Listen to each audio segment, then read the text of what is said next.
No creo que lleguemos a hacer un ejercicio de generadores síncronos, lo vamos a colocar para la próxima semana en la teoría de motores síncronos, ¿sí? Su examen debe ser aproximadamente de 60 minutos, porque ya para que ustedes se distribuyan el trabajo, son dos, tú haces uno, yo hago el otro, ¿sí? De esta forma podrán trabajar y ustedes vean con quién prefiere trabajar, ¿ok? Ese era, digamos, su salvavidas, ¿sí? Entonces vamos a ver. La semana pasada hablamos de qué tema.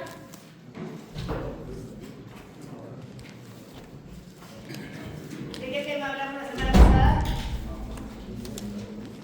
¿De transformadores?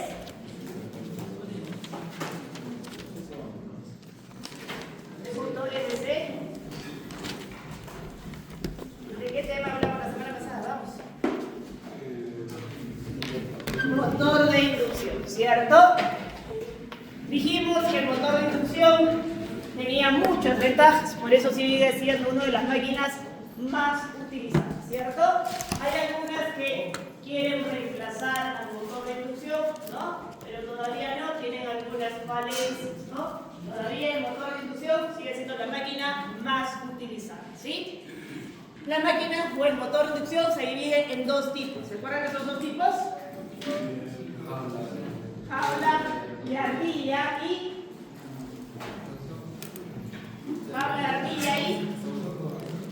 rotor bobinado, ¿cierto? Jaula de arcilla, rotor bobinado. Igual cada una presenta ventajas. La principal ventaja de la jaula de arcilla viene a ser su robustez. Es muy confiable, muy robusta. Mantenimiento casi cero, ¿cierto? Por eso es que también hablamos de ese tipo de motores para el área automotriz, ¿ya? Entonces, el motor de inducción jaula de arcilla es una de las máquinas más robustas, pero tiene un problema, la parte de control, ¿no? Y ahí ya va lo que es las máquinas síncronas, los motores síncronos, y también los motores de rotor bobinado. Entonces, uno de los ejercicios que vamos a hacer es levantar el circuito equivalente de nuestro motor. Nos vamos a recordar un poquito de la parte de transformadores. Para yo poder levantar el circuito equivalente, yo tendría que hacer pruebas, ¿cierto? ¿Se acuerdan de qué pruebas hacíamos? ¿De qué pruebas hacíamos? Vacío y la prueba de cortocircuito, ¿cierto? Prueba de vacío, prueba de cortocircuito. Me sirve para levantar el circuito equivalente y en el caso del motor de inducción, su circuito equivalente es muy parecido al circuito equivalente de un transformador, ¿ya? Entonces, vamos a recordar, tenía resistencia, reactancia, teníamos la rama en paralelo, ¿cierto? Que representa los parámetros del núcleo y tenemos en la parte del rotor la reactancia y la resistencia.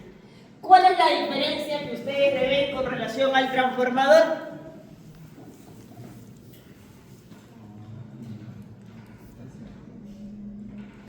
Es muy parecido, pero no llega a ser igual.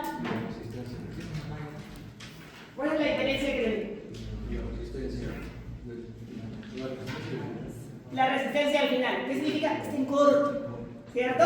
Y dijimos, para que la máquina de inducción trabaje, el circuito del rotor sí o sí debe estar en cortocircuito. Si no, no trabaja, no hay fuerza de Lorentz. Para que trabaje sí o sí debe estar en cortocircuito. Y esa viene a ser su diferencia. Está en corto el circuito del lado secundario. La resistencia del estator, reactancia del estator, resistencia del núcleo, reactancia de magnetización, reactancia del rotor, resistencia del rotor sobre el deslizamiento, porque la máquina es rotativa. Entonces hay una velocidad diferente entre el estator y el rotor y la voy a colocar a través del deslizamiento, R2 sobre S. Yo sé que el circuito equivalente es por fase, ¿cierto? Este viene a ser mi voltaje de fase. Finalidad de las pruebas es levantar ese circuito equivalente. Vamos con la primera prueba. Y la primera prueba viene a ser la prueba de vacío, ¿cierto? Me dice, yo tengo un motor de inducción trifásico. Potencia 10 kilowatts, 4 polos, voltajes 220, 380, 60 Hz, conexión delta. Ya por la conexión, ya sé a qué voltaje va a trabajar. ¿A qué voltaje va a trabajar ese motor? 3. ¿A qué voltaje va a trabajar? 220. Menor tensión delta, mayor tensión estrella, ¿cierto? Entonces mi motor va a trabajar en configuración delta, ¿cierto? Resistencia continua entre dos terminales del estator y esto es igual a 1 ohm. Entonces yo tengo la configuración delta, he agarrado dos terminales, he medido la resistencia y esa resistencia me salió igual a 1 ohm, ¿cierto? Yo quiero la resistencia por bobina, no quiero por terminales, yo quiero esa resistencia por bobina. ¿A qué va a ser igual la resistencia por bobina? Rx, que en mi caso va a ser igual a R1, va a ser igual a, ¿cómo está configurado mi circuito? Estos dos están en serie, ¿cierto? Y estos dos con relación a este están en paralelo. A eso es igual a 3 medios el valor de la resistencia medida entre terminales, ¿ya? Que esto es igual a 1 ohm, ¿ya? Por lo tanto, mi resistencia del estator va a ser igual a 1.5, ¿cierto? ¿Sí? Muy bien. Entonces, prueba de corriente continua. Siguiente prueba es la prueba de circuito abierto. La siguiente prueba es la prueba de circuito abierto. Voy a irme a las variables medidas. ¿Qué estoy midiendo? ¿Mediste ahí? ¿Qué estoy midiendo? Voltaje 220. Voltaje 220, ¿cierto? Trabaja el voltaje nominal. ¿Qué más estoy midiendo? Corriente. Corriente 3.8 amperios. 3.8 amperios, perfecto. Y potencia 420. 420 watts. Otra vez vuelvo a medir las tres variables que me interesan: voltaje, corriente y potencia. Y de esas tres variables debo determinar los parámetros del núcleo de mi motor de inducción. Ahora hablamos del núcleo de nuestro motor de inducción. Ya tengo voltaje, tengo corriente y tengo potencia. Perfecto. ¿Qué es lo que voy a hacer? Voy a determinar algo que se llama potencia rotacional. ¿A qué es igual la potencia rotacional? La vimos anteriormente en máquinas de C también. Pérdidas mecánicas más las pérdidas magnéticas. La puedo determinar del ensayo. ¿A qué va a ser igual? Potencia medida en vacío menos las pérdidas de cobre del estator. ¿Ok? Pérdidas de cobre del estator. La última columna de aquí. ¿A qué es igual las pérdidas de cobre del estator? Esas son fáciles. Pérdida por efecto Joule. Eso cerramos la computadora. No nos distraemos. ¿A qué es igual las pérdidas de cobre del estator?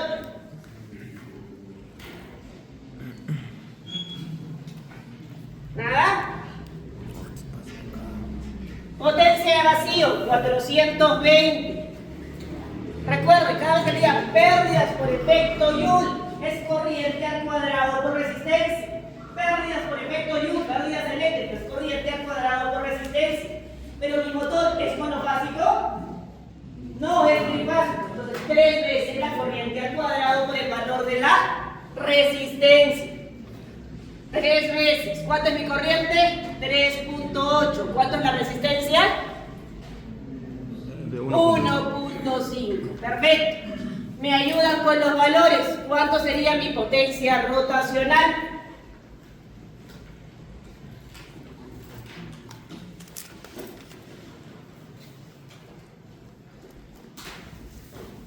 ¿Cuánto salió la potencia rotacional?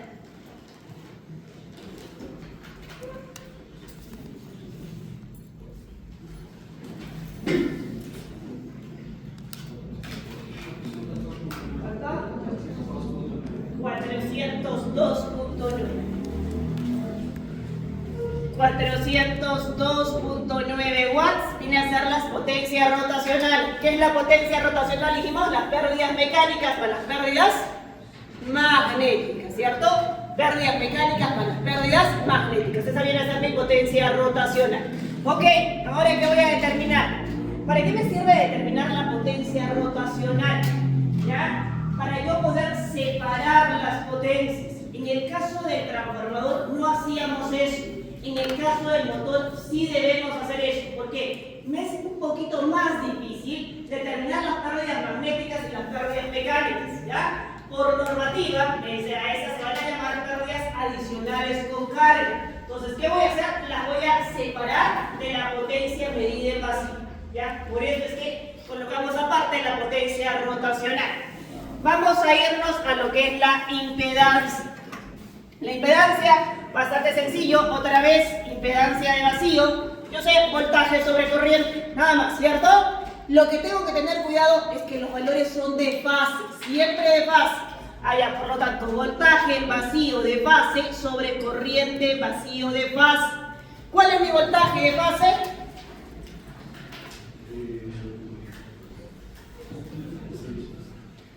¿Cuál es mi voltaje de fase?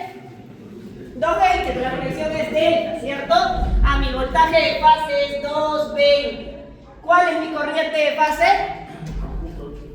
No, porque la configuración es delta. ¿Qué te dice? Por aquí circula 3.8, pero por aquí ya no circula 3.8. ¿Cuánto circula por ahí? Por fases por bobina. Exacto, sobre raíz de 3. Entonces 3.8 sobre raíz de 3, ¿cierto?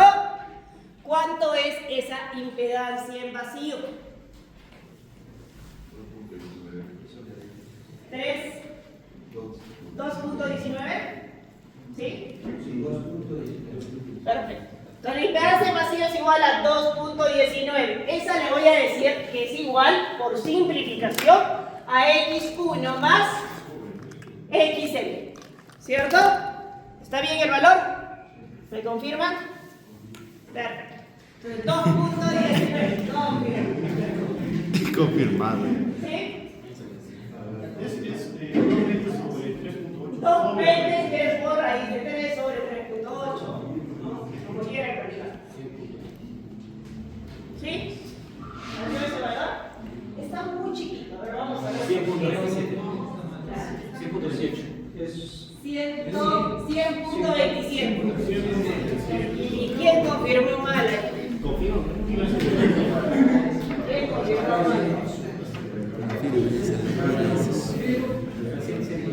100.27, ¿cierto? Todavía confirma mal. Con seguridad todavía lo dijo. Ya sabe con quién no hacer, ¿no?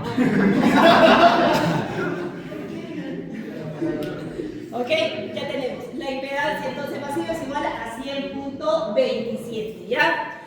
Por ahora las vamos a dejar ahí. Ese viene a ser nuestro ensayo de vacío. Me voy al siguiente ensayo. Viene a ser el ensayo de rotor bloqueado. En este caso se llama ensayo de rotor bloqueado, ¿cierto? ¿Cómo voy a realizar este ensayo de rotor bloqueado? Allá.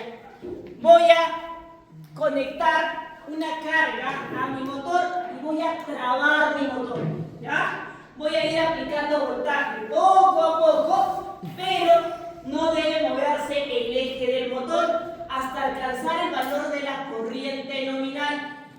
¿Ya? Así vamos a realizar el ensayo. ¿Perfecto? Se llama prueba de rotor bloqueado. Ya está claro. Juan, ¿tienes? ¿Puedes entrar a preguntar? ¿Ok? Entonces, ya sabemos cómo realizar la prueba de rotor bloqueado, ¿cierto? Vamos a las variables. ¿Cuáles son las variables? Me dictan ahí. Mi voltaje es igual a 107. Voltaje 107, corriente 15 amperios, potencia 670 watts. Perfecto. Muy bien, ya tengo voltaje, corriente y potencia. A través de esas variables debo determinar los parámetros de la resistencia y reactancia del estator y de la resistencia y reactancia del rotor. ¿Ok? Muy bien, vamos ahí. Vamos a determinar primero lo mismo que hicimos para lo que es transformadores, el ángulo de rotor bloqueado. Esto es igual al arco coseno de la potencia sobre, no me voy a olvidar que mi circuito es trifásico, mi motor es trifásico, raíz de 3, voltaje por corriente. Reemplazo, arco coseno, la potencia 670, raíz de 3, voltaje 107, corriente 15 amperios. ¿Cuánto viene a ser el ángulo de rotor bloqueado? Uy, qué complicado. Lo sacamos de la ecuación de potencia, raíz de 3, voltaje por corriente. Ya, los quiero ver haciendo. ¿Ya? No con las manos cruzadas, quiero ver haciendo. ¿Cuánto sale el ángulo de rotor bloqueado?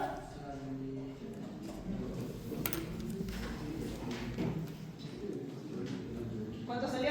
Es raíz de 3 por 107 por 15. Exacto. Ya, Por es 130. 130. 1.32. 1. No sé. No. ¿No es? Ah, Ah, pero 76.05. 76.05. ¿Sí? 70. A ver, alguien diferente que confirme. menos poco guanca. ¿Sí? Perfecto. 76.05 grados. Con este ángulo nosotros vamos a separarlo, ¿cierto? Entonces yo tengo ahora la impedancia de rotor bloqueado. La impedancia de rotor bloqueado es igual otra vez al voltaje de rotor bloqueado sobre la corriente de rotor bloqueado. No me olvido que los valores de parámetros son por fase. A mi voltaje, ¿cuánto es? 107, ¿cierto? Porque la configuración o la conexión del motor no la cambié, sigue siendo delta. Sobre la corriente, ¿cuánto sería la corriente? Sí. ¿Qué me falta ahí? Exacto, 15 sobre raíz de 3, ¿cierto? Porque la corriente debe ser la que pasa por bobina, corriente de fase. ¿Cuánto es la impedancia de rotor bloqueado? 12.35. 12.35. Y eso lo vamos a dividir en resistencia de rotor bloqueado y reactancia de rotor bloqueado. Resistencia de rotor bloqueado, impedancia por coseno del ángulo que acabé de determinar. Reactancia de rotor bloqueado, impedancia por seno del ángulo que acabé de determinar. ¿Cierto? ¿Cómo los separo? Utilizando el teorema de Pitágoras. ¿Cuánto es la resistencia de rotor bloqueado y cuánto es la reactancia de rotor bloqueado?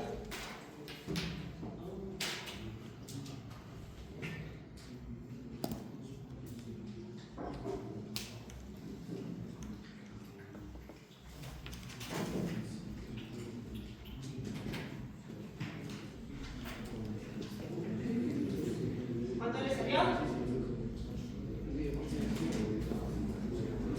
Para la resistencia sería 2.97. Perfecto, 2.97. ¿Y la reactancia cuánto le salió? 11.98.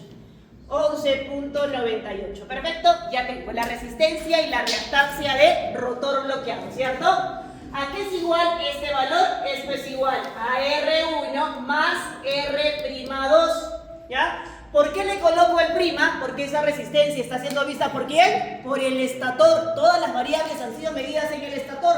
No medí nada en el rotor, ¿ya? Y la reactancia del rotor bloqueado es igual a X1 más X'2. Perfecto. ¿Tengo el valor de R1? Sí. ¿Cuánto era? 1.5. Lo primero que calculé, ¿cierto? ¿Puedo determinar cuánto vale R2? Sí, ¿cierto? Por lo tanto, los parámetros de mi motor R1 es igual a 1.5 y R'2 es igual a 2.97 menos 1.5. 1.47. Perfecto, ya determiné los parámetros del estator y del rotor. Vamos a la reactancia del rotor. Me dice, la reactancia del rotor bloqueado es igual a 11.98, ¿cierto? 11.98. Esto es igual a X1 más X'2. Ahora, ¿cuánto vale X1 y cuánto vale X'2? Depende del diseño del motor. Los motores, no, ahí no todos son iguales, ¿ya? ¿Se acuerdan que en el motor teníamos unas ranuritas, ¿cierto? Y en esas ranuras van las barras, por ejemplo en el jaula de ardilla, ¿cierto? o van las bobinas en el caso del rotor bobinado. Esas ranuras pueden ser más gorditas, pueden ser más profundas, pueden ser más superficiales, ¿ya? Y según el tipo de ranura, se clasifican los motores en diseño A, diseño B, diseño C y diseño D. Y según el tipo de motor va el porcentaje. Si es un diseño A, es 50-50. X1 es 50, X2 es 50. ¿Qué quiere decir? Que a 11.98 lo divido entre 2. ¿Ok? 5.40 y tantos, 5.40 y tantos. Si es un diseño B, es 40-60. Si es un diseño C, es 30-70. Entonces depende del diseño del motor. Vamos a considerar para nuestro caso que nuestro motor es un diseño A, ¿ya? Si es un diseño A, ¿cuánto valdría X1 y cuánto valdría X2? 5.99, ¿cierto? Entonces ya tengo los parámetros también del estator y del rotor, ¿cierto? ¿Qué parámetros me están faltando? Tengo el estator, tengo el rotor de las bobinas. ¿Qué parámetros me están faltando? Me voy aquí. ¿Qué parámetros me están faltando? Resistencia, impedancia y núcleo. Exacto, la resistencia y la reactancia del núcleo, ¿cierto? La resistencia y la reactancia del núcleo. Me decía aquí, la impedancia pasiva es igual a ¿qué? A X1 más XL. Ya tenía el valor. Es 100.27. Esto es igual a X1 más XL. ¿Tengo el valor de X1? Sí. ¿Cuánto vale X1? 5.99. Puedo despejar y encontrar el valor de XM, por supuesto, ¿cierto? Entonces 100.27 menos 5.99, ¿cuánto sale? 94.28. Lo voy a dejar ahí, ¿por qué? Porque generalmente en el caso del motor, no del transformador, se desprecia esta resistencia, ¿ya? ¿Cómo es un transformador? Yo tengo mi núcleo y en ese núcleo envuelvo la bobina, ¿cierto? Bobina primaria. Y de ahí que hago material aislante y envuelvo la segunda bobina, ¿cierto? En el caso del motor, ¿qué es lo que yo tengo? El estator, tengo un espacio de aire. A ese espacio de aire lo llamamos entrehierro, ¿cierto? Y de ahí sigue el rotor. Debido a ese entrehierro, la reactancia de magnetización es mucho mayor que la resistencia, es la que predomina. Y por ende, ¿qué es lo que voy a hacer? La resistencia del núcleo la desprecio. Y solamente considero la reactancia de magnetización. ¿Ok? Entonces, un ejercicio parecido, no igual, ingresa a su práctica. Preguntas.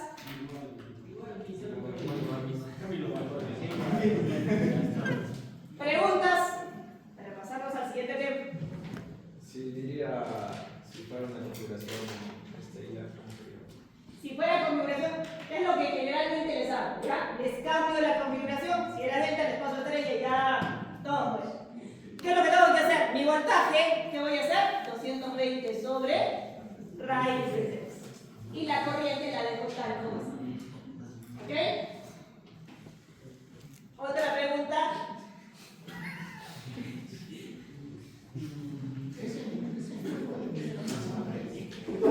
No sé todavía. Puede ser 2 o puede ser 3. Porque les dije la mitad son ejercicios y la otra mitad es simulación, ¿cierto? Tengo que armar todavía. Les voy a dar. Y ahí tienen que traer una computadora. Les he dicho que van a trabajar con MATLAB o con Simulink, o sea, con código fuente o con los bloques de Simulink, ¿ya? Si fuera estrella, no se usaría el 200 volts. O sea, considerando de que 220, digamos, sea mi voltaje, no 380, o sea, el voltaje que yo tenga, sea 440, sea 500 voltios, el voltaje que tú tengas, te dice configuración estrella, ¿qué haces? Lo divides sobre raíz de 3. ¿Ok? Si me dan, digamos, 2 voltajes, les dan a ustedes, yo qué sé, 380 y 660. Y les dice, por si acaso está en configuración estrella. ¿Cuál es el voltaje que agarro? 660, ¿cierto? Entonces, eso es. Entonces, si me dice configuración estrella, por ende tengo que agarrar el voltaje de 380, ¿no? Y eso debería ser de 3. ¿Qué es? Eso ya lo siguiente raíz. Estrella es el voltaje más alto, delta es el menor. ¿Ya? Siempre. Estrella más alto, delta el menor. ¿Sí? Porque el voltaje se aplica por bobina. ¿Ok? ¿Preguntas más? ¿Preguntas ahí? ¿Ninguna? Next. Vamos al siguiente.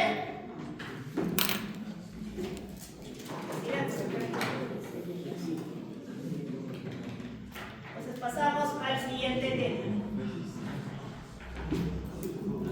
Una síncrona, ¿sí? ¿Sí?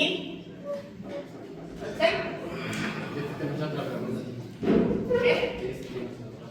Exacto. ¿Ya? Entonces hicimos dos preguntas, una de máquina de inducción, la otra de máquina síncrona, ¿cierto? Papás, ¿qué dice ahí? De este ratito. Tiene resistencia porque son todas las cosas. Exacto. Ahora, ¿qué quiere decir eso? Que va a depender de ustedes aprobar este curso, terminar la carrera, ¿no? Conseguir un trabajo que les guste a ustedes, decían, para que sucedan esas cosas va a depender solamente de ustedes.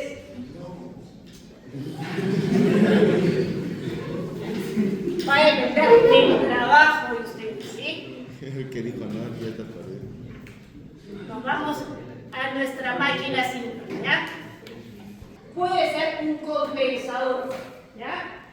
Nosotros conocemos algunas centrales eléctricas, ¿cierto?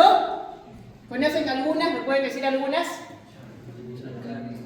Charcani, ¿cierto? Charcani 5, Charcani 1, Charcani 2, todas son centrales hidroeléctricas. ¿Qué es lo que utiliza para generar energía? Un generador síncrono, ¿cierto?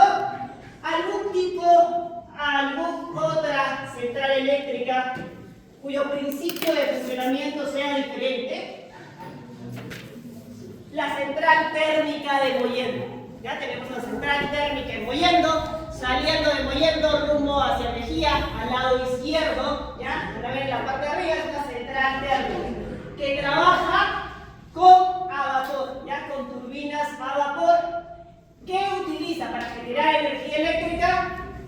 Generadores síncronos, ¿ya? En la mayoría de centrales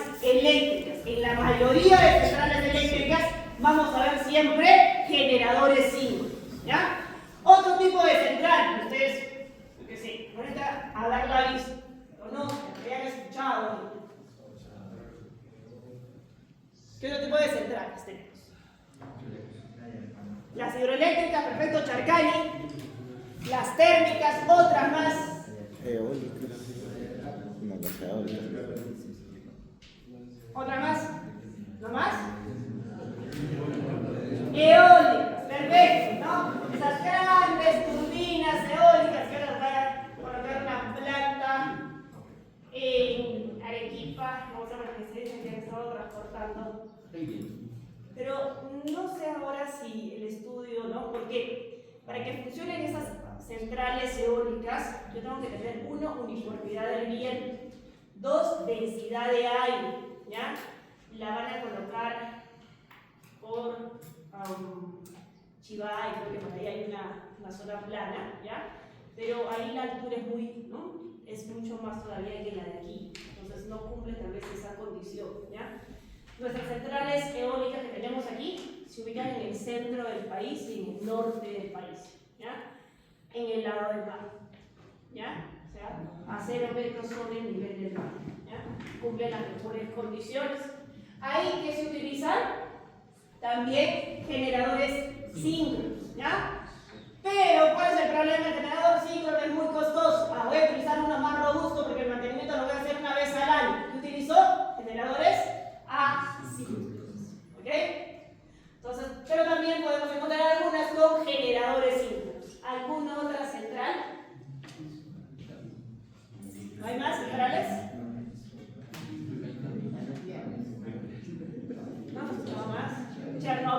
escuchado? chévere.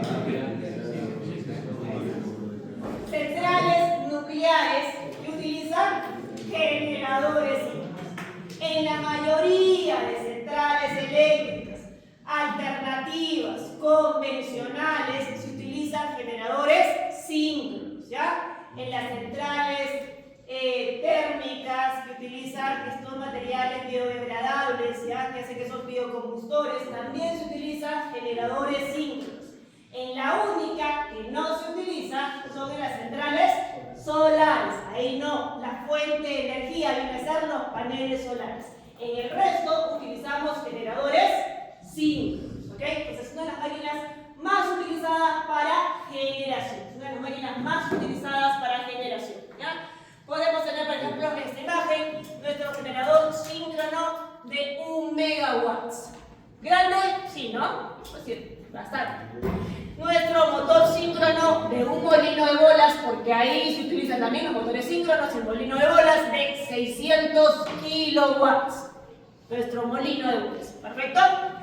Los grupos electrógenos, máquina síncrona también, alternador síncrono de 400 kilowatts, ¿ya? Se va a instalar el día domingo nuestro grupo electrógeno de 300 kilowatts, ¿ya? Estamos reemplazando uno de 150 por uno de 300 kilowatts. Compensadores, ¿vieron el que estaba ahí botado? Sí. Ya, ahora va a funcionar, ¿ya? Ya lo hay ingresado. Y esa parte de generación va mucho con ustedes, ¿ya? Porque ¿cuál es la característica? Más que el motor de inducción, ¿sabes? ¿Ya? Porque ¿cuál es la característica del generador? Yo necesito controlar, ¿ya? Ajustarlo perfectamente para que funcione, ¿ya? Para sincronizarlo en mi sistema. Entonces, esa etapa de control, ahí donde ustedes meten la mano, ¿sí?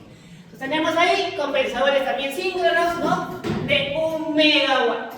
¿Cómo podemos clasificar nuestra máquina síncrona? Pueden ser generadores, pueden ser motores, pueden ser de imanes permanentes, pueden ser de histéresis o pueden ser de reluctancia variable, ¿cierto?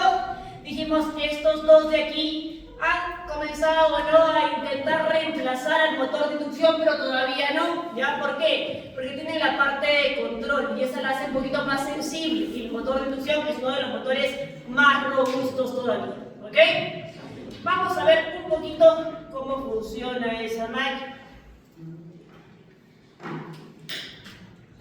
Vamos a ir a ver cómo funciona nuestro generador. Ya ese aquí es un simulador de la Universidad de Colorado, Estados Unidos. Vamos a ver cómo funciona. Este viene a ser mi estator, ¿ya? El imán viene a ser mi rotor. Y mi rotor está acoplado a una turbina. ¿Perfecto? Entonces, el imán me crea un campo magnético fijo. ¿Qué significa que es fijo? Que presenta una polaridad, ¿cierto? Por si acaso, aquí es el polo norte y este viene a ser el polo sur, ¿cierto? No cambia de polaridad. Pero una vez que yo tengo movimiento, mi campo magnético fijo induce una tensión en el estator. ¿Perfecto? Vamos a ver cómo funciona este de aquí. Entonces comenzamos. ¿El campo magnético creado en el estator es fijo? No, es variable, ¿cierto? Es variable, ¿no? Entonces aparece un voltaje inducido en corriente alterna. Yo quiero tener más energía. ¿Qué es lo que podría hacer para aumentar? ¿Qué me aconsejan ahí? ¿Qué hacer? Aumento velocidad, ¿ok? Aumento la velocidad, por ahí me dice. Muy bien, aumentamos la velocidad, aumentamos el voltaje generado, ¿cierto? Aumentamos el voltaje generado por nuestro campo magnético de nuestro rotor. Ahora, ya está al tope, ¿ya? Está girando a una velocidad de 57.8 revoluciones por minuto. ¿El campo magnético de la barra influye o lo puedo reducir? Influye, ¿cierto? Y directamente, ¿ya? Debo recordar que la velocidad influye en la frecuencia y el campo magnético influye directamente en el voltaje inducido. Mayor voltaje inducido, ¿cierto? Ahora, ¿qué es lo siguiente que voy a hacer? ¿Qué pasa si yo incremento el número de speeds? ¿Va a aumentar o va a disminuir? Yo no tengo 2, no tengo 3, o tengo 4 speeds. ¿Qué es lo que sucede?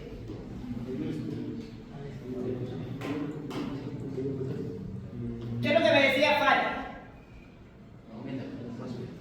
Aumenta. Vamos a ver, vamos a aumentar el número de espiras. ¿Aumentó? Sí. Mayor número de espiras, mayor tensión inducida. ¿Perfecto? Ahora, voy a aumentar el área de la espira. ¿Perfecto? Entonces yo tengo una área, digamos, de un diámetro, vamos a colocarle de 1 metro y vamos a colocar más de 2 metros. ¿Qué pasará? ¿Disminuye? ¿Qué pasa? ¿Disminuye o aumenta? Disminuye, me han dicho. Todo disminuye, ¿de acuerdo? ¿Cierto? Sí. ¿Dónde está? Aquí. ¿Qué pasó?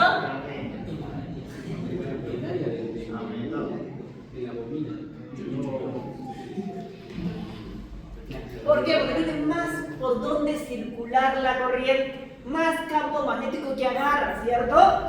Entonces aumenta también el voltaje inducido. ¿Ya? Entonces depende del área, de la cantidad de espiras, por ende también estas máquinas no son máquinas pequeñitas, son máquinas grandes, ¿cierto? Entonces ya sabemos cómo funciona nuestro generador síncrono. ¿Sí? ¿Ya queda claro más o menos cómo funciona nuestro generador? ¿Sí? Perfecto. Vamos ahí. Tenemos la parte de teoría.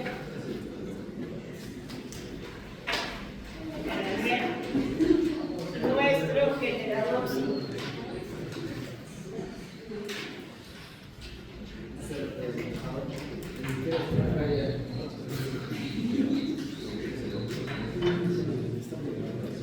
¿Sí? Vamos otra vez a nuestra representación.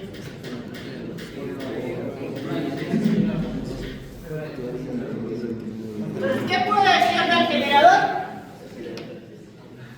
¿Qué puedo decir de nuestro generador? Tengo un estator y tengo un rotor, ¿cierto? Las partes principales de mi máquina síncrona es el estator y es el rotor. Perfecto, el estator y el rotor. Muy bien, en el estator se ubica ¿qué? El devanado de armadura. Generalmente aquí se ubica el devanado de armadura. Y en el rotor, aquí generalmente, por lo que acabamos de ver, se ubica el devanado de campo. ¿Ok? Generalmente aquí se ubica el devanado de campo. Tengo ahí mi devanado de armadura y mi devanado de campo. ¿Ya? En la que la velocidad de rotación está sincronizada con la frecuencia de la corriente. ¿Se acuerdan de lo que habíamos dicho también anteriormente? La diferencia de las máquinas síncronas y las máquinas asíncronas, ¿cuál es? Yo tengo la velocidad del campo magnético, del flujo magnético, y yo tengo la velocidad del rotor. Las dos velocidades de la máquina síncrona son iguales, ¿cierto? Son iguales.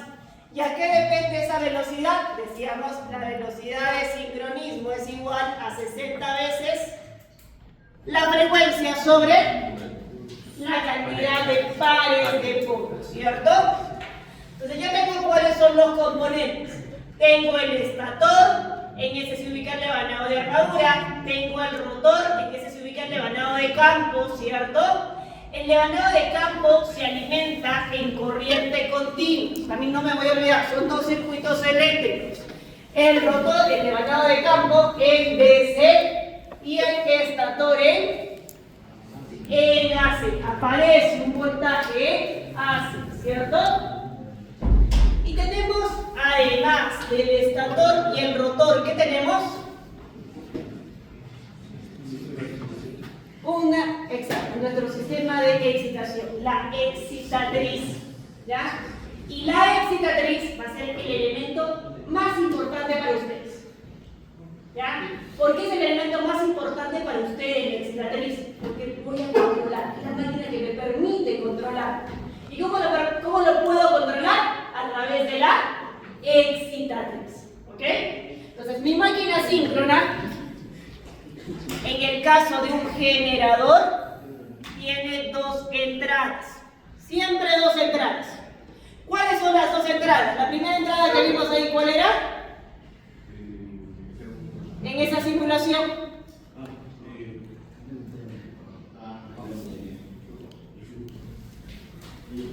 ¿Ok? Nuestro imán tenía que tener un campo magnético presente, lo podíamos disminuir o incrementar. Esa viene a ser la corriente de campo. ¿Ok? ¿Y la otra entrada cuál sería? ¿Cuál es la otra entrada? Exacto, que hay agua. La velocidad. ¿Cierto? A mayor agua, mayor velocidad presenta. ¿Sí? Entonces yo tengo dos entradas, corriente de campo y velocidad.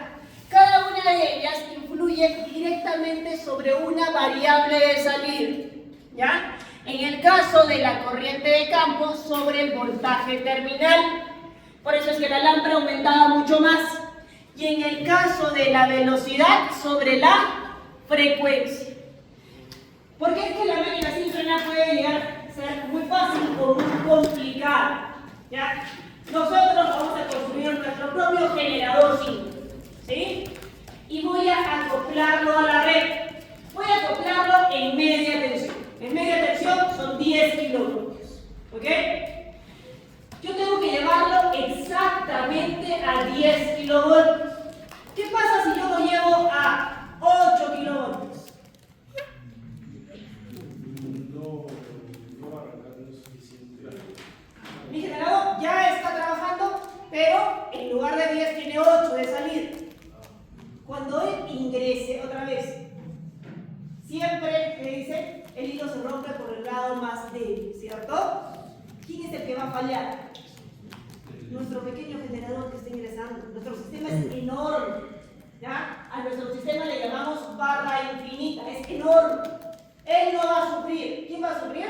¿Quién va a patalear? Nuestro generador. Se va a reventar la bobina de cable. ¿Qué pasa si nuestro generador debe ingresar a 60 Hz? Porque nuestra red es de 60 Hz, ¿cierto? Pero ingresa a 55 Hz.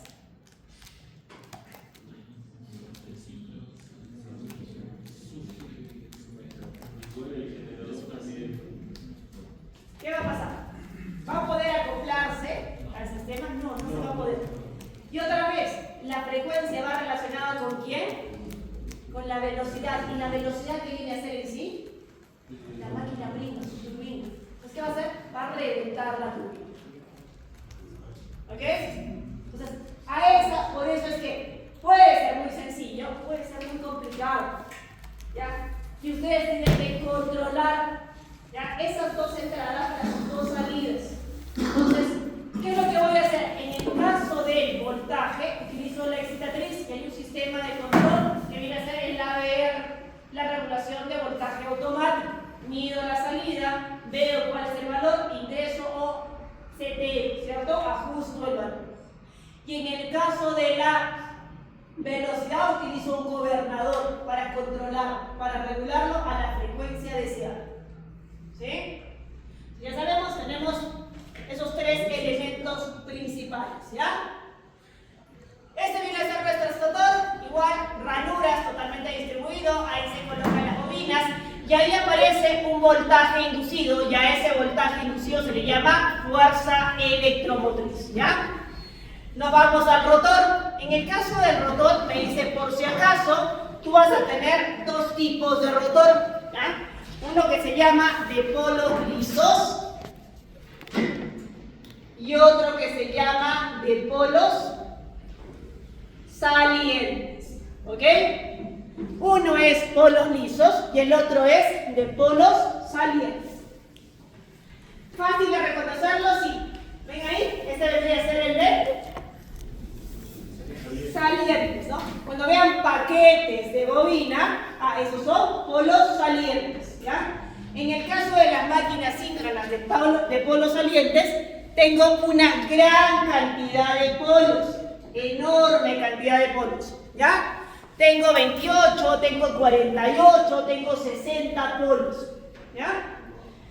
¿Cuál es la finalidad? Mantener siempre la frecuencia del sistema. ¿Cuál es la frecuencia de mi sistema en este caso? 60 Hz.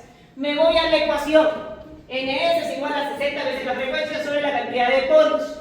Si la máquina de polos salientes tiene alto número de polos, ¿qué es lo que tengo que bajar sí o sí? Para mantener la frecuencia. ¿Qué es lo que debería bajar?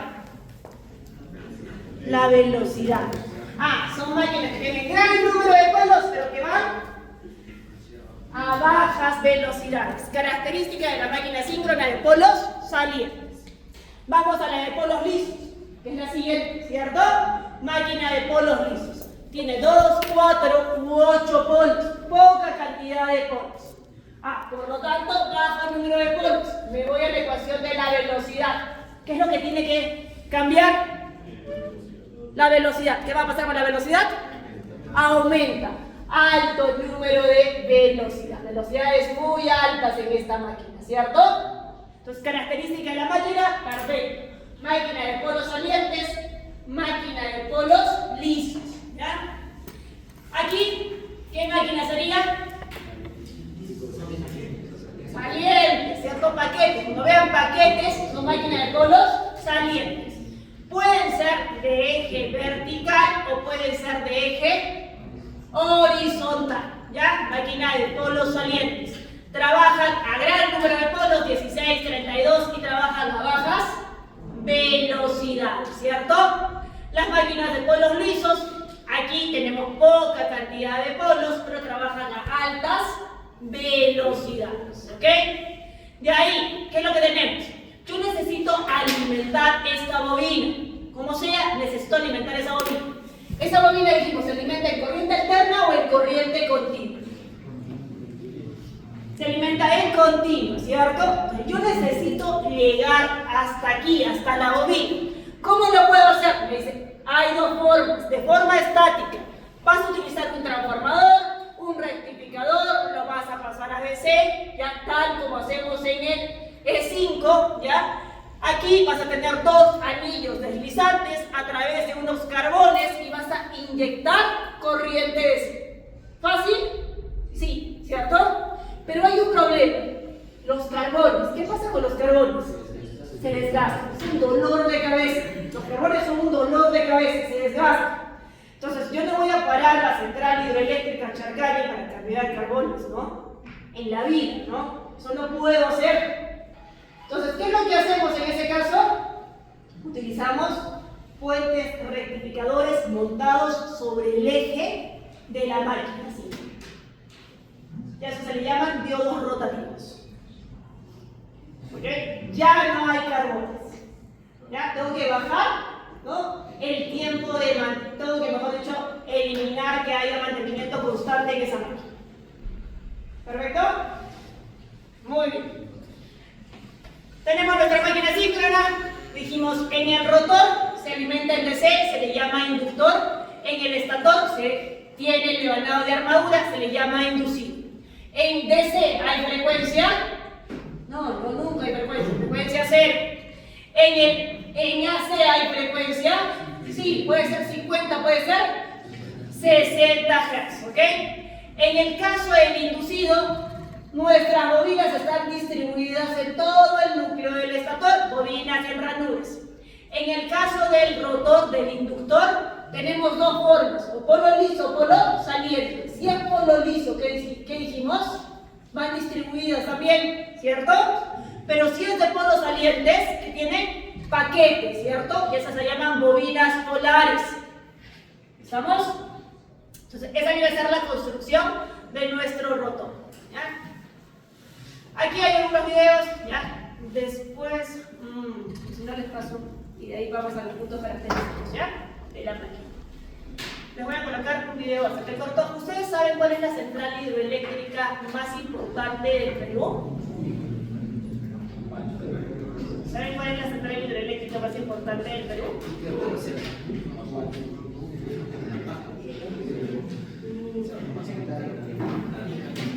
¿Saben? Exacto, la central hidroeléctrica Manta, ¿cierto? O sea, ahí les voy a ir pasando algunos aspectos.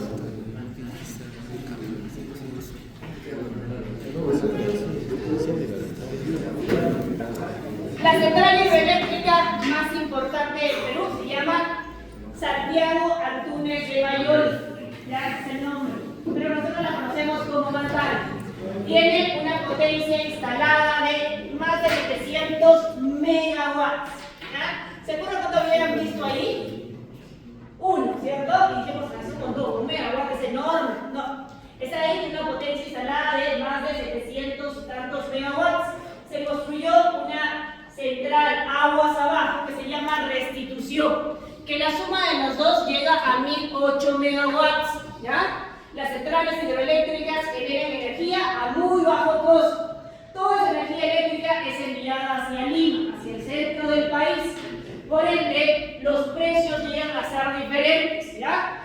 ¿Dónde se encuentra Mantaro? Exactamente. ¿En qué región?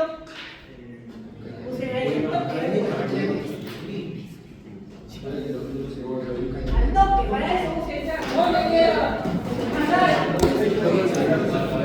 Huancavelica.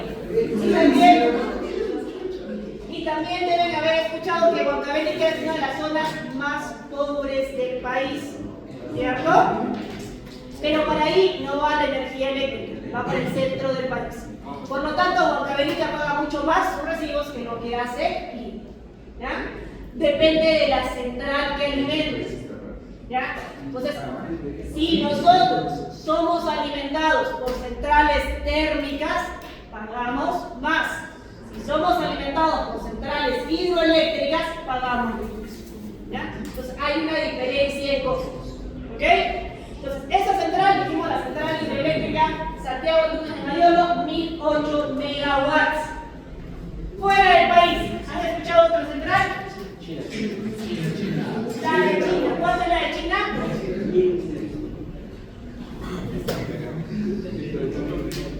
¿Cuánto es la de?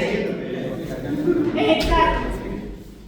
La de China tiene 22.500 megawatts de potencia instalada. 22.500 megawatts. Nosotros tenemos 1000. ¿Ok? La construcción de esa central, ¿qué es lo que hizo? Girar un poquito el eje de la Tierra. Imagínense el tamaño de central, ¿ya? Porque hay que tener un embalse para mantener una cantidad de agua enorme, ¿sí? De Sudamérica tenemos que antes de China era la más importante, la central hidroeléctrica de Itaipú. Alimenta Paraguay y alimenta Brasil, ¿ya? ¿Cuánto de potencia instalada? 14.000 megawatts. ¿Ya? Las centrales hidroeléctricas, dijimos, el costo de energía es muy bajo. El problema es construirlas. ¿Ya? El costo de inversión es enorme. Por ejemplo, para esa central hidroeléctrica de Itaipú se demoró 50 años pagar la deuda. ¿Ya? Entonces, el costo de inversión es enorme. Pero ahí hubo un motivo mucho más allá de por qué construir esa central. ¿Ya? Ustedes sabían, digamos, hace unos 100 años atrás, querían invadir muchos territorios, ¿cierto? Nosotros perdimos parte del nuestro. Igual hizo Brasil, es un país grande, vamos a quitarle territorio a los que están al lado de nosotros, ¿ya? Y quiso quitar territorio, le quitó a Paraguay. Pero Paraguay se paró y dijo, no vamos a permitir, ¿ya? Pero Paraguay es muy chiquitito, es un país muy pequeño. Entonces agarraron también a la guerra, fueron los niños. Y muchos niños murieron en agosto. ¿Qué fecha exactamente? El 12 de agosto, que se celebra el día de... Y de cierta forma, por eso se construyen esa central hidroeléctrica, para pagar esa deuda que ellos tenían. ¿Ya? Entonces tenemos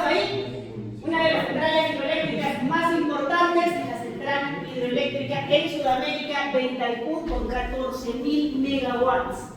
¿Ya? 14.000 megawatts. Vamos a ver más o menos esta de aquí. Voy a ir avanzando algunos, ¿ya? Para mostrarle algunos puntos importantes. La casa de máquinas tiene la particularidad de haber sido construida debajo de una montaña. Ahora comprendamos en detalle cómo funciona un generador.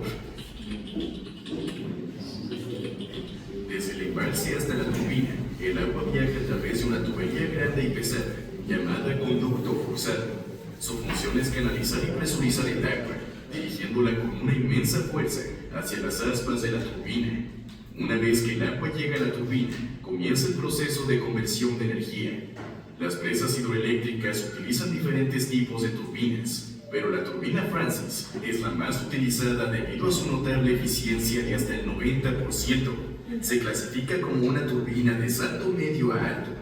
El diseño de la turbina Francis permite que el agua impacte sus aspas, las haga girar y luego salga por la parte inferior. A medida que el agua transfiere su energía a las aspas, es liberada nuevamente al río. Una vez que la turbina comienza a girar, un generador convierte su energía mecánica en energía eléctrica. El eje de la turbina está directamente conectado al rotor del generador, que gira al mismo tiempo que la turbina, generando electricidad. Sin embargo, hay un desafío significativo. A diferencia de los generadores de las centrales térmicas, que giran a 3000 RPM, los generadores de la presa de las Tres Gargantas operan a solo 75 RPM, lo que supone una diferencia considerable. Ahora, ¿qué tiene que ver aquí el generador de una central térmica? En realidad, cuando la electricidad se transmite a largas distancias, la energía de las centrales térmicas, hidroeléctricas y eólicas se combina antes de su distribución. Este proceso se conoce como sincronización. Para sincronizar correctamente estas fuentes de energía, sus frecuencias deben ser idénticas. En India y China y los países europeos, la frecuencia estándar se establece en 50 Hz. Este es el primer y más importante requisito para la sincronización. Para garantizar la compatibilidad, los ingenieros utilizan un generador especializado, conocido como generador de polos salientes. Este tipo de generador está diseñado para velocidades bajas, pero lo compensa con un alto número de polos en su rotor. Simplifiquemos este concepto con una fórmula. Velocidad igual a 120 por frecuencia entre el número de polos. Para nuestra central hidroeléctrica, velocidad del generador es a 75 RPM y frecuencia estándar a 50 Hz. Al resolver esta ecuación, determinamos que el generador necesita 80 polos para alcanzar la frecuencia necesaria. En esencia, cuando la velocidad es baja, aumentar el número de polos lo compensa. Este mismo principio se aplica a los aerogeneradores, que también giran lentamente y requieren un mayor número de polos. En contraste, un generador de una central térmica opera a 3000 RPM. Usando la misma fórmula, solo necesita 2 polos para mantener la sincronización. Esto significa que los generadores de alta velocidad requieren menos polos. Ahora, ¿qué es exactamente un polo en un generador eléctrico? ¿Sí? Entonces, esa parte, ¿no? Para más o menos conocer. Y les voy a mostrar una imagen de Itaipu. Vamos a avanzar un poquito aquí. Para que vean el tamaño del rotor. ¿Ya? Ahí está ingresando el rotor. Este es el rotor. ¿Cuánto más o menos de diámetro? 20 metros. ¿Cuánto tiene este salón?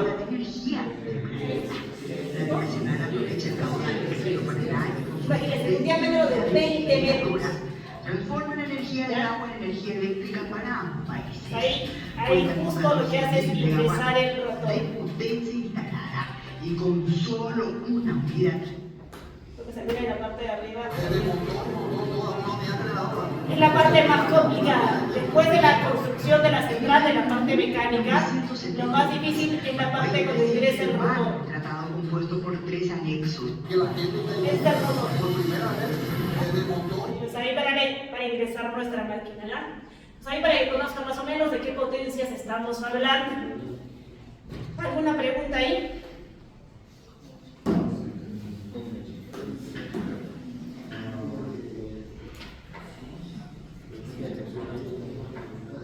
¿Alguna pregunta? Y el entrehierro debe ser idéntico, exacto, en todos los puntos. ¿Ya? Por eso que comienzan, cuando ingresan al rotor, comienzan a medir, ¿no? Y a colocar ahí algunos divisores, ¿ya? Para que ingrese perfectamente el rotor, la parte más difícil. La parte de construcción, o la parte ya final, es la parte más difícil. Me voy, así, a algunos puntos principales de la máquina, ¿ya?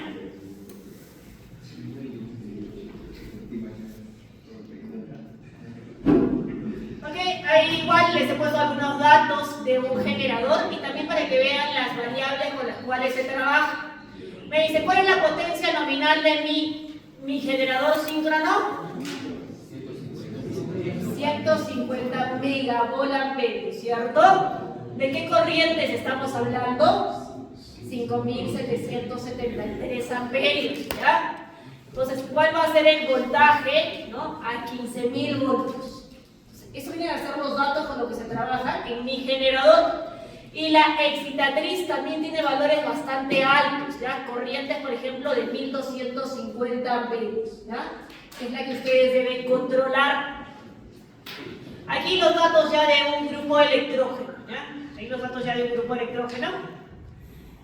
¿Cuáles son las ventajas de utilizar mi devanado de armadura en el estator y el devanado de campo en el rotor? ¿Ya? Hay otra forma de clasificarlo y dice, ¿son máquinas síncronas o generadores síncronos de campo fijo o son máquinas síncronas de campo móvil?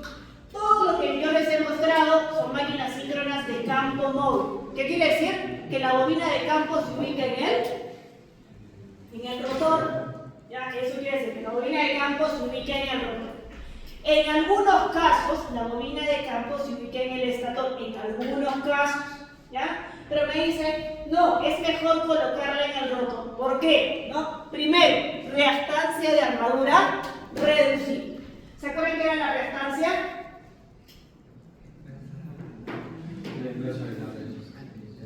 La inversa de... ¿Se acuerdan ahí? Eso lo vimos en electromagnetismo, en primeras clases.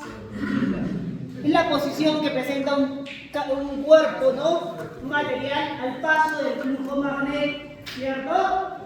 Presenta entonces menor reactancia en el estator que en el rotor, por lo tanto me conviene colocar la bobina de armadura en el estator. En grandes estatores polifásicos, el devanado de armadura es mucho más complejo, son claro 3 bobinas, el devanado de campo es solo una, ¿cierto? Presentamos mejor aislamiento en el estator, en la parte estática que en la parte móvil. ¿Cuál es la cantidad de anillos deslizantes? La cantidad de anillos deslizantes va a ser, si yo tengo un campo fijo, entonces el devanado de armadura está en el rotor, por lo tanto necesito 3 anillos. ¿De cuánto? De 15.000 voltios cada uno. Imagínense la separación que yo tengo que tener para colocar 15.000 voltios, el otro a 15.000 voltios y el otro a 15.000 voltios. Es mucho más complejo, ¿cierto? En el caso del campo rotativo, ¿cuántos anillos necesito? En primer lugar, la bobina de campo, ¿se alimenta de qué? ¿Alterno o continuo? Continuo, ¿cierto? Entonces tengo solo una bobina. ¿Cuántos anillos necesito? 2, ¿cierto? Positivo, negativo, nada más, no hay más, ¿cierto?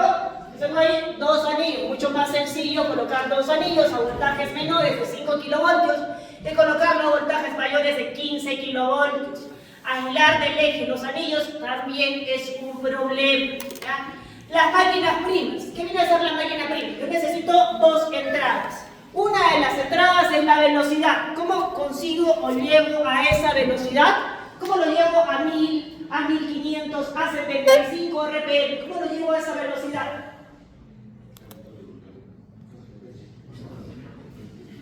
Acuérdense de la simulación, ¿cómo lo llevamos a una velocidad? Ante aparece una máquina prima. Una máquina debe estar acoplada con la otra, ¿cierto? Mecánicamente. En el video que tenían ahí, las turbinas Francis van acopladas al eje de nuestro generador síncrono. Necesito una máquina prima llevarla a una determinada velocidad, ¿cierto? Ahora, si estamos hablando de centrales hidroeléctricas, ¿cuáles son las máquinas primas que se utilizan?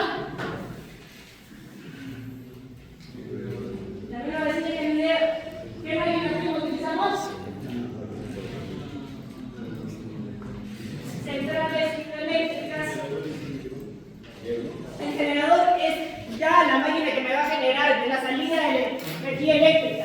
Turbinas hidráulicas, ¿cierto? Y ahí me hablaba de un modelo específico. ¿Cómo se llamaba ese modelo específico?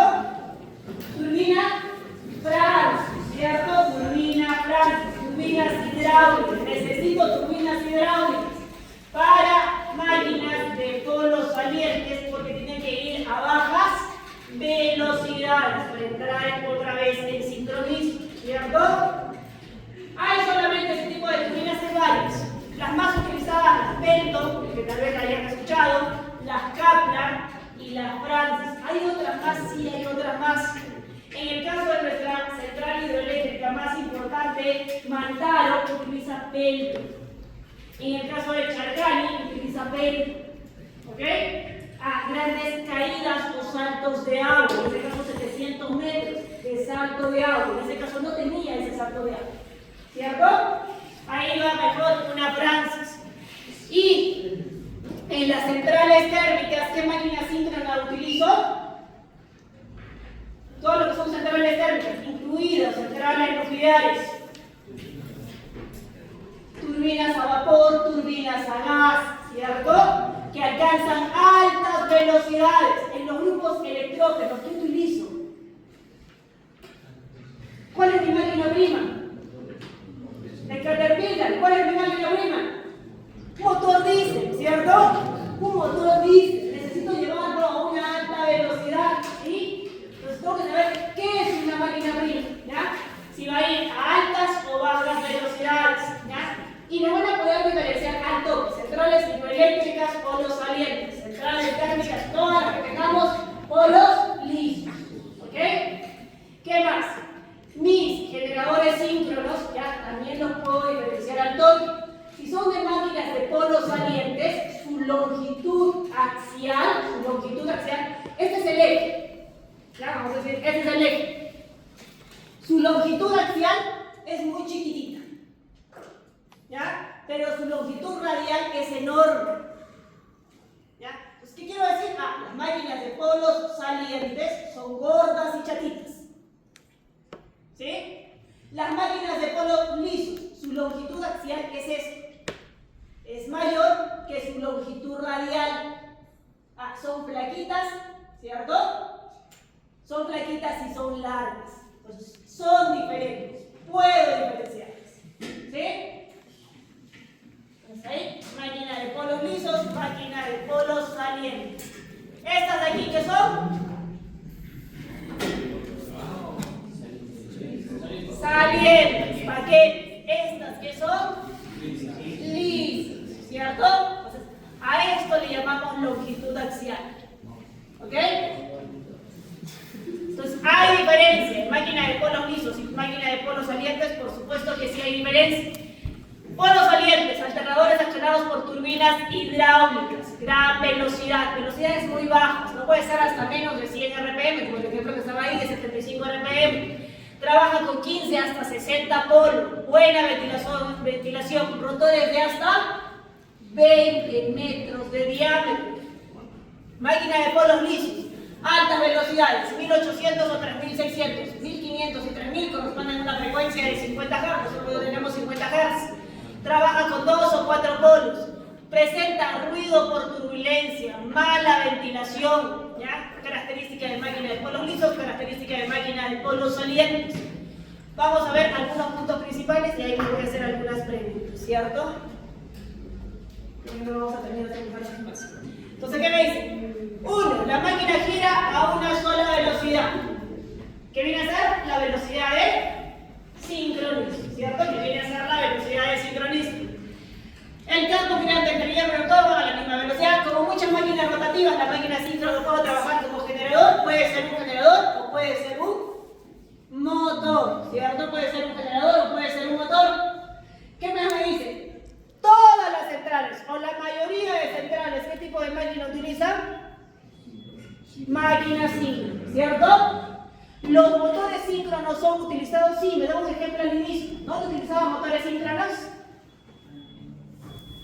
Era la primera diapositiva, no utilizaban los motores síncronos.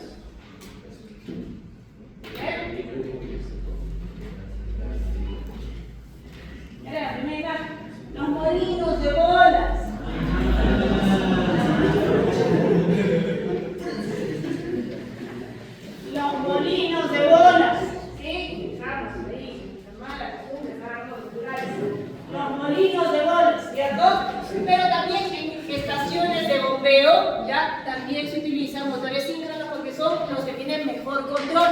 Los molinos de bolas, a diferencia de, digamos, otro tipo de dispositivos o equipos o máquinas, trabajan a muy bajas velocidades. ¿Ya? Entonces, ¿qué es lo que tengo que hacer ahí? A utilizar un dispositivo, digamos, diferente, especial, ¿ya? Que se llaman los cicloconversores. ¿Qué voy a hacer eso? Electrónica de potencia. En todo lado, ¿no? En la parte de máquinas, la parte de cicloconversores. Ahí necesitamos cicloconversores. Son utilizados también en estaciones de bombeo donde DC velocidad constante. Las potencias nominales de los generadores síncronos pueden llegar hasta ser de 1.5 o mejor 8500 megavolt-amperios, tensiones del orden de los 25 kilovoltios y corrientes de decenas de kiloamperios. ¿Qué es lo que me dice?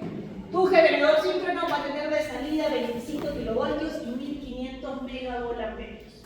¿Ya? Es lo que me está diciendo. O sea, son valores muy altos.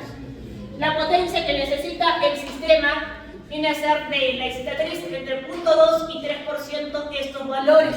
Por eso los valores son mucho menores, ya que tal vez más fáciles de trabajar.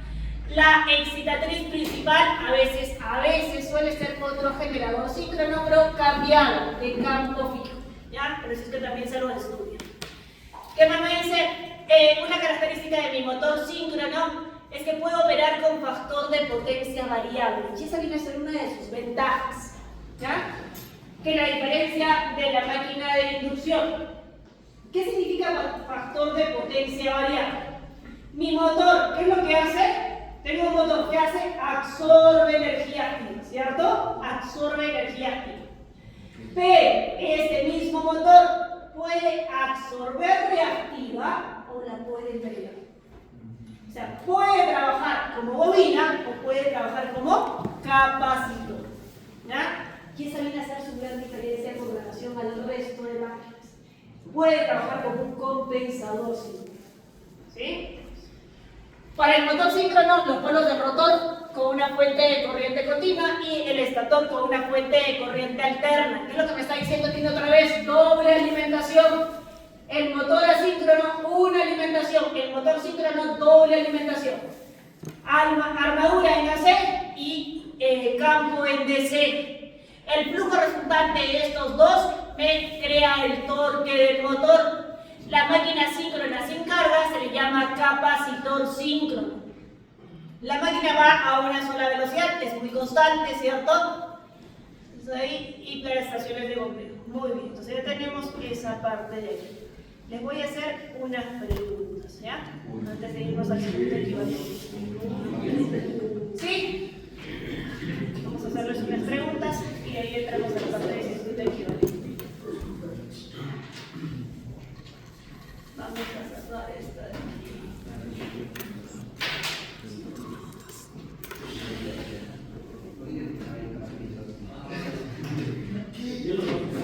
Les planteo igual que a sus compañeros.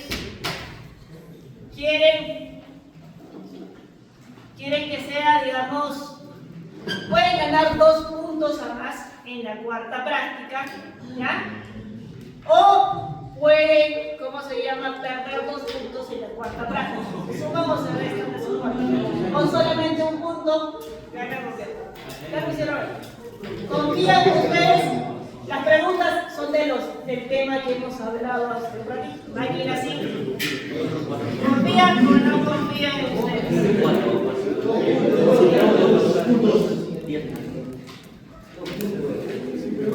No se olvida de eso.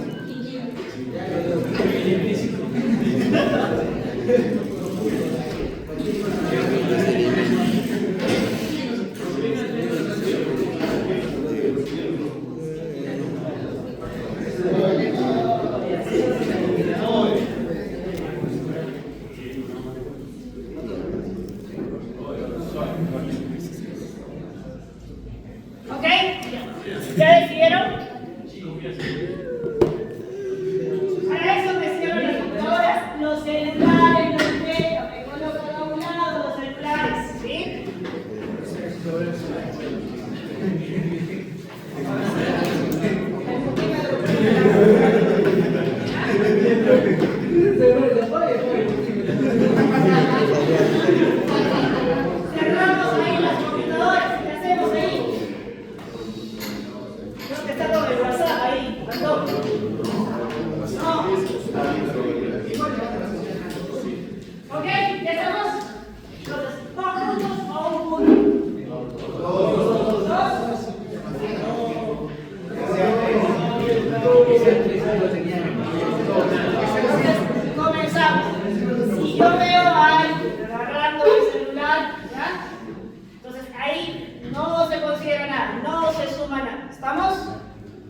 ¿Sí?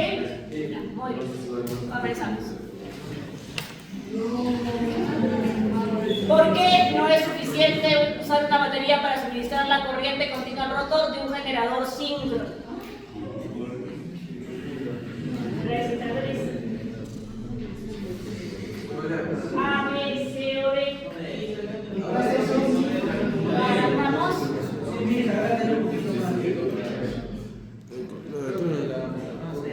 ¿Cómo puede entregar suficiente corriente? No tiene nada que ver con la A de la A de aprobar.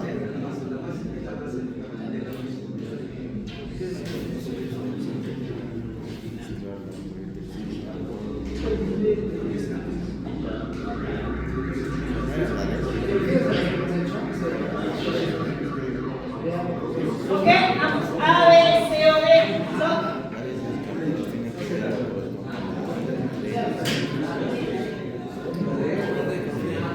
¿La T?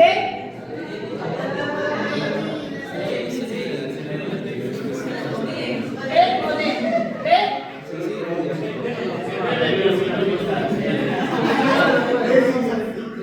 Vamos a la siguiente. Miren, marcó 2. Si uno de los bancos de tristores en el ABR, sabemos que es el ABR, ¿cierto? Regulación de voltaje automático. Falla, ¿qué sucede con el sistema de excitación estática?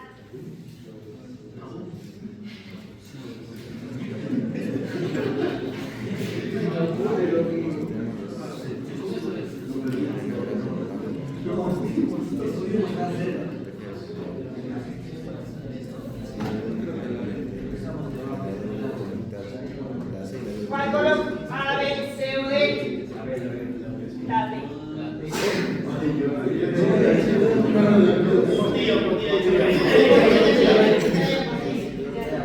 Recuerden que su sistema es muy confiable.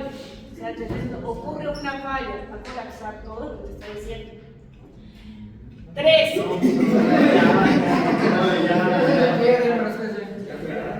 ¿Cuál es la función principal del resistor de descarga de campo en la excitatriz de un generador síncrono? Ya le voy a preguntar una. Ya le voy a preguntar. A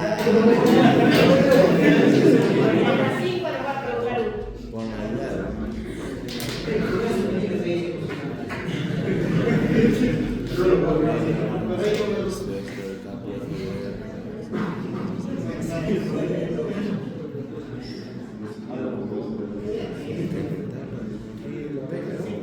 ¿Cuál? ¿La B?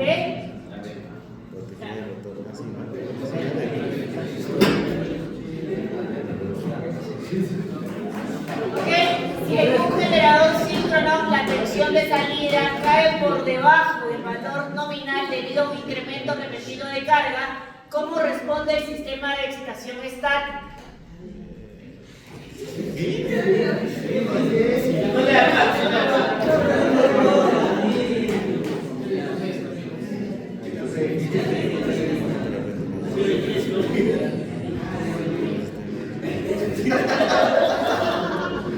¿La C? Por eso, lo que estábamos haciendo hace un ratito, también hemos hecho en laboratorio. Ustedes tenían un valor de 290 voltios, digamos. Colocaron carga y ¿qué pasó? Cayó. Para yo elevar la tensión, ¿qué tengo que hacer? ¿Cuál es la respuesta? ¿La C? Vamos a la quinta. Considerando las limitaciones del sistema de excitación estática, ¿qué problema principal puede surgir debido al uso de anillos rosantes y escobillas? También lo he dicho.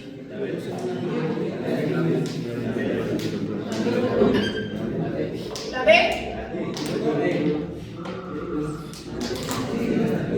¿La B?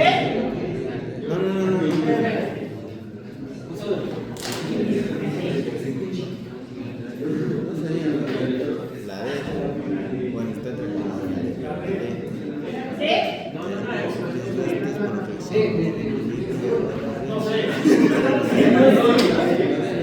¿La D? Yo soy Chocobón. Ok, ¿quieren cambiar alguna? ¿La 2? ¿Cuál? ¿Qué colocamos ahí? ¿La A? ¿La A? Ok, le damos.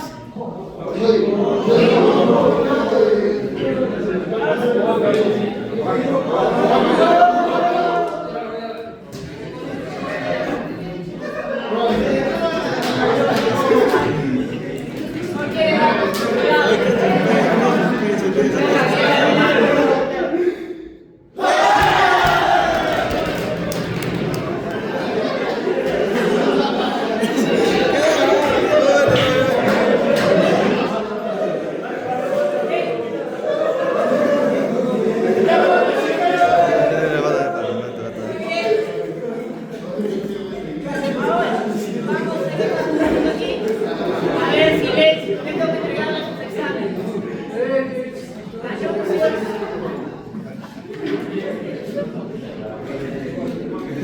Cuarta práctica, ¿cierto? Cuarta práctica, entonces en la cuarta práctica tienen 2 puntos.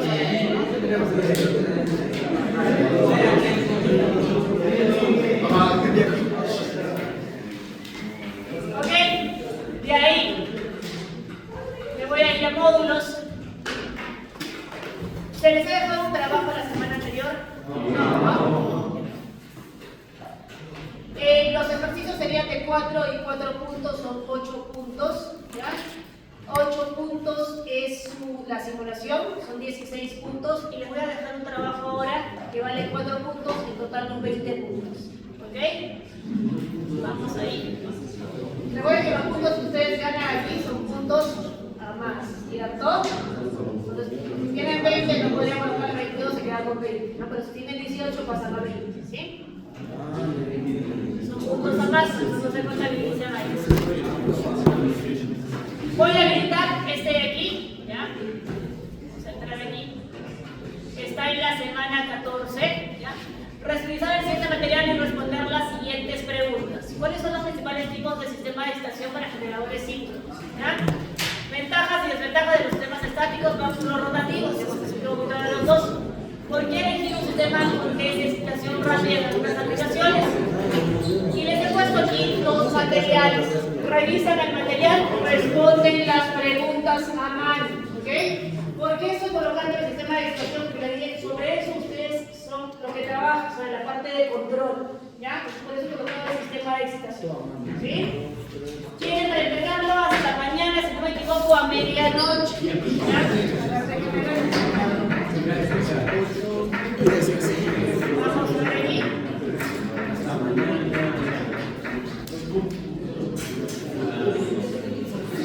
Sí, 22 de noviembre a medianoche. ¿Ya? Entonces, usted diga que mañana a medianoche es individual. ¿Alguna pregunta? Sí, Amar.